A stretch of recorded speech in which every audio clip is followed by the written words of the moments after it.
Why do you feel sick around someone who is acting perfectly nice? You know the feeling. They are smiling, they are polite, they are saying all the right words. But your stomach drops. The hair on your arms stands up, your skin crawls. You tell yourself you are being judgmental. You tell yourself to be polite. You are making a fatal mistake. That nausea is not social anxiety. That is 200,000 years of survival instincts screaming at you. It is your DNA recognizing a predator, wearing a human suit.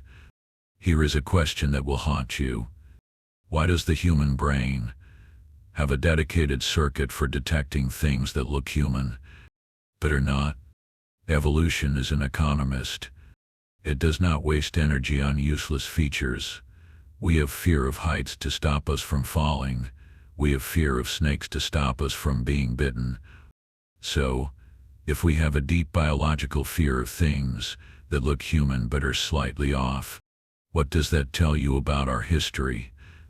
It implies that at some point in our evolutionary past we were hunted by something that looked like us. We call this the Uncanny Valley. Usually this term describes robots or dolls that look too realistic, causing a feeling of revulsion. But the true danger is not a robot. The true danger is the human being who is devoid of humanity. Most people suppress this instinct. They value politeness over survival. They invite the monster into their home because they are afraid of being rude. Today we are going to turn off your politeness. We are going to dissect the anatomy of the glitch. We will teach you how to spot the soulless before they ruin your life. Welcome to the darkness. Welcome to the watchhour. Why do we feel the creep? It is not a mystical feeling. It is a biological calculation known as pathogen avoidance. In the wild, a member of the tribe who behaved erratically or looked vacant was likely diseased. They carried rabies or parasites or madness. To survive, the tribe had to isolate the carrier. Nature programmed us to feel disgust when we see a glitch in human behavior to protect us from infection. But in the modern world, the infection is not physical. It is psychological. The Uncanny Valley effect is triggered when there is a disconnect between the system 1, the face, and system 2, the emotion. A normal human is congruent. When they feel happy, the eyes and the mouth smile simultaneously. The voice lifts, the body opens. It is a symphony of signals. The wrong person is incongruent. They are piloting their body manually. They have to think about smiling. They have to calculate the laughter. This creates a latency gap, a split-second delay. Your conscious mind misses this delay, but your amygdala, the threat detection center, catches it. It sees the puppet strings. It signals a release of cortisol and adrenaline. You feel sick. You feel cold. This is your body warning you. This thing is mimicking emotion. It is not feeling it. How do you spot the simulacrum, the copy? You start where the soul is supposed to live. The eyes. There is a specific muscle around the eye called the orbicularis oculi. When a human feels genuine joy, this muscle contracts. It pulls the cheeks up. It creates crow's feet at the corners of the eyes. This is called a Doshan smile. It is involuntary. You cannot fake it easily. The predator cannot access this muscle. When they smile, only the zygomatic major, the mouth muscle, activates. The mouth curves up, exposing teeth, but the eyes remain wide, flat, and dead. This is the reptilian stare. Imagine a shark looking at a seal. The shark is not angry. The shark is not happy. The shark is simply assessing, can I eat this? When you meet someone who feels wrong, look at their upper eyelids. In a normal social interaction, we relax our eyelids. It signals safety. The psychopath often has an excessive scleral show. This means you can see the white of the eye above the iris. Their eyes are popped open to wide, like they are in a state of constant hypermanous vigilance or aggression even when they are smiling. If the mouth says, I am your friend, But the eyes say, I am hunting, believe the eyes. The second data point is latency. Real emotion is faster than thought. If you drop a glass, you gasp before you think about it. If someone tells a great joke, you laugh before you analyze it. The entity in the uncanny valley operates on a delay. Watch them in a group setting. Someone tells a tragic story. Watch the wrong person. Everyone else looks sad instantly. The predator waits. They scan the room. They see that others are looking sad. Then a split second later, they arrange their face into a mask of sadness. They are buffering. They are processing the social algorithm.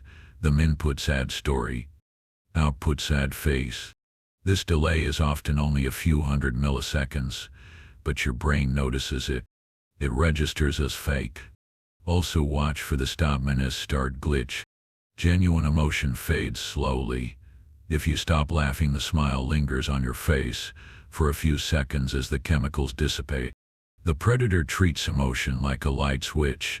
They will be laughing loudly 1 second. In the moment the social utility of the laugh is over, their face snaps back to a flat neutral blankness instantly. It is jarring. It looks robotic. Because it is. They are conserving energy. They only act when the camera is rolling. Have you ever spoken to someone and felt like they were just reflecting you? This is called aggressive mirroring. We are taught that mirroring is a sign of rapport. If I lean back, you lean back. It means we are connected. But the predator weaponizes this. They do not have a personality of their own, so they steal yours. If you speak quietly, they speak quietly. If you use specific slang, they use the same slang. If you mention you love obscurge, as suddenly they have been listening to obscurges for years. This is not connection. This is data harvesting.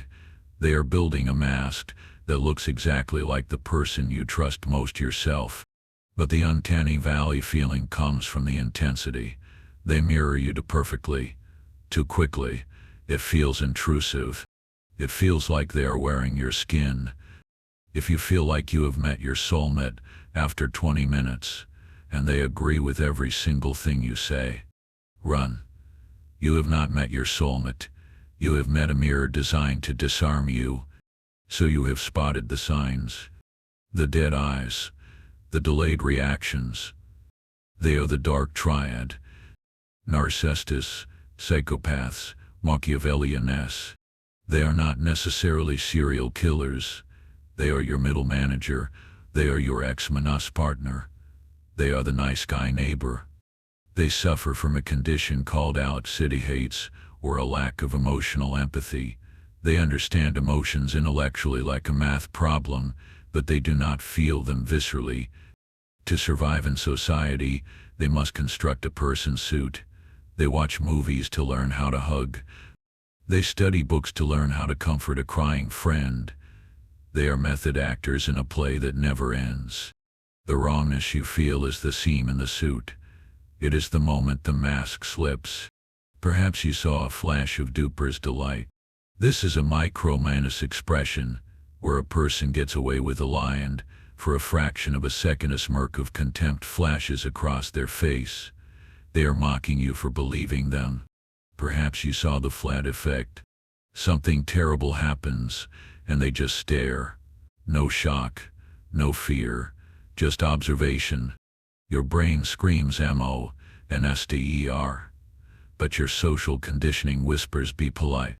Once you acknowledge the uncanny valley, the world becomes a scary place. You will realize that the nice person at the office is actually a shark in a suit. You will realize that the charming salesperson is actually running a script. You will stop trusting words. You will stop trusting smiles. You will start looking for the biology. This is the curse of the watcher. You lose the luxury of innocence. You will see that civilization is just a thin layer of ice over a deep ocean of primitive drives, and some of the things swimming beneath the ice are hungry. But this curse is also a gift, because once you stop trying to be polite, you start being safe. We live in a culture that gaslights instinct. We are told not to judge. We are told to give everyone a second chance. We are told that vibes are not evidence. This is a lie. Your intuition is a supercomputer built by millions of years of life mals or meanest death trials. It processes data faster than your conscious mind can read a sentence. If you feel the nausea is the evidence. If you meet someone and you feel drained, confused, or cold, do not ask why. Do not try to analyze their childhood. Do not try to fix them. Just accept the data. The uncanny valley is nature's way of putting up a do not enter sign. It is warning you that the thing in front of you is a simulation of a human itself. Do not shake the hand that makes your skin crawl. Do not smile back at the eyes that do not smile. Cross the street, lock the door. Civilization teaches us to be polite. Survival teaches us to be rude. Be rude, be alive. We are mind ministry, and we are watching.